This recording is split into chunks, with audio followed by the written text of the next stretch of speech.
Halo anak-anak, jadi pada video ini Ibu akan menjelaskan sedikit tentang cara membaca hasil pengukuran pada jangka sorong. Nah, jadi ini yang namanya alat jangka sorong ya. Jangka sorong ini digunakan untuk mengukur panjang benda dengan ketelitian 0,1 mm. Nah, hasil pengukuran jangka sorong itu adalah penjumlahan dari skala utama ditambahkan dengan skala nonius. Oke, kita mulai dari skala utama. Nah, ini dinamakan sebagai skala utama. Garis skala utama itu letaknya paling dekat dengan skala nonius. Jadi kalian amati garis yang paling dekat dengan skala nonius. Nah, ini dia garisnya. Itu terletak di 2,1 cm. Kalian catat sebagai skala utama. Kemudian, ini adalah skala nonius. Kalian pilih bagian skala nonius yang berhimpitan atau sejajar dengan garis skala utama. Jadi kalian pilih itu letaknya di garis keempat yang ini. Nilainya menjadi 4 dikali 0,1 mm. Itu sama dengan 0,4 mm. Kita ubah ke senti, itu menjadi 0,04 cm. Kenapa dikali 0,1? Itu karena ketelitian jangka sorong sampai mencapai 0,1 mm. Nah, maka hasil pengukurannya kalian jumlahkan 2,1 ditambah 0,04 cm. Hasilnya 2,14 cm. Oke, nah selanjutnya kita akan belajar membaca hasil pengukuran pada mikrometer skrup. Itu caranya hampir sama, menjumlahkan skala utama dengan skala putar atau skala nonius. Nah, skala utamanya itu kalian ini ya. Ini skala utama. Kalian lihat dulu skala yang paling kanan yang masih terlihat. Jadi amati di sebelah sini skalanya. Jadi ini dia ya, garis yang ke atas. Itu menjadi skala utama sebesar 4,5 mm. Kemudian, nah ini namanya skala nonius atau skala putar. Kalian pilih yang sejajar dengan sumbu utama. Jadi sejajar dengan ini. Nah, yang sejajar kalian lihat dari bawah ini. 10, 12. Yang sejajarnya adalah 12. Maka 12 dikali dengan 0,01 mm. Hasilnya 0,12 mm. Nah, 0,01 ini adalah ketelitiannya mikrometer skrup ya. Nah, hasil pengukurannya kalian tinggal jumlahkan 4,5 dari skala utama ditambah 0,12 dari skala nonius dalam satuan milimeter. Hasilnya 4,62 mm. Itu untuk pengukuran pada mikrometer skrup.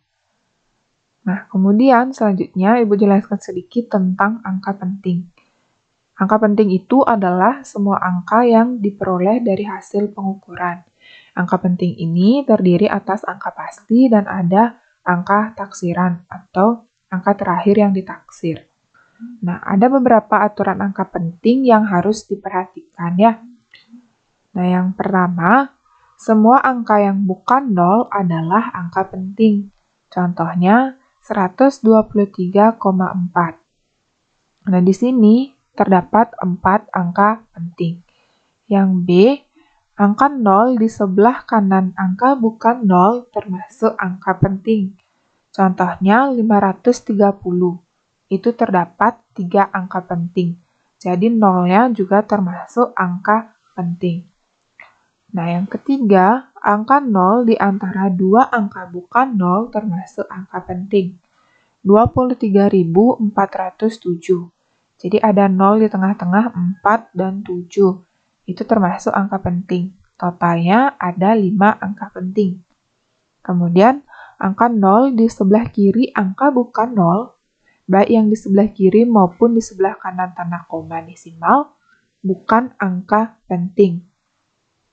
0,57, 0-nya ini bukan angka penting, berarti sisanya 2 angka penting. penting. 0,0374. 0 sama 0 ini bukan angka penting. Jadi sisa 3 angka penting. Itu untuk angka penting. Nah, sekarang ada namanya aturan pembulatan. Nah, aturan pembulatannya itu ada 3. Kalau angkanya lebih besar dari 5, bulatkan ke atas. Kalau angkanya lebih kecil dari 5, dibulatkan ke bawah. Nah, jika angkanya tepat sama dengan 5, maka bulatkan ke atas jika angka sebelumnya ganjil, dibulatkan ke bawah jika angka sebelumnya adalah genap. Itu untuk aturan pembulatan.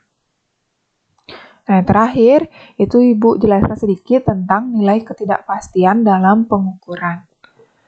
Oke, nah dalam pengukuran, itu ada namanya nilai signifikan dan ketidakpastian. Atau dalam bentuk simbol, kita tulis dia dengan X, itu nilai signifikan, dan delta X itu ketidakpastian. Nah, contohnya, mistar yang skala terkecilnya 1 mm, maka ketidakpastiannya adalah setengah dari skala terkecilnya, berarti 0,5 mm, atau kita ubah ke senti menjadi 0,05 cm.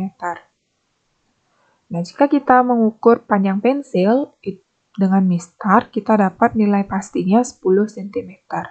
Maka kita tuliskan panjangnya itu sama dengan 10 cm hasil pengukuran ditambah kurang lebih 0,05 hasil dari ketidakpastian. Itu dalam satuan cm. Nah, nilai ketidakpastian ini kita sebut sebagai ketidakpastian mutlak atau absolut. Kemudian ada namanya nilai ketidakpastian relatif atau nisbi atau ralat nisbi. Ralat nisbi ini adalah ketidakpastian dibagi dengan hasil pengukuran atau nilai pastinya dikali dengan 100%. Nah, pada contoh di atas ini, ralat nisbi atau nilai ketidakpastian relatifnya kita dapat 0,05 dibagi dengan 10 dikali 100% itu hasilnya 0,5%. Mungkin segitu aja yang dapat Ibu sampaikan. Terima kasih.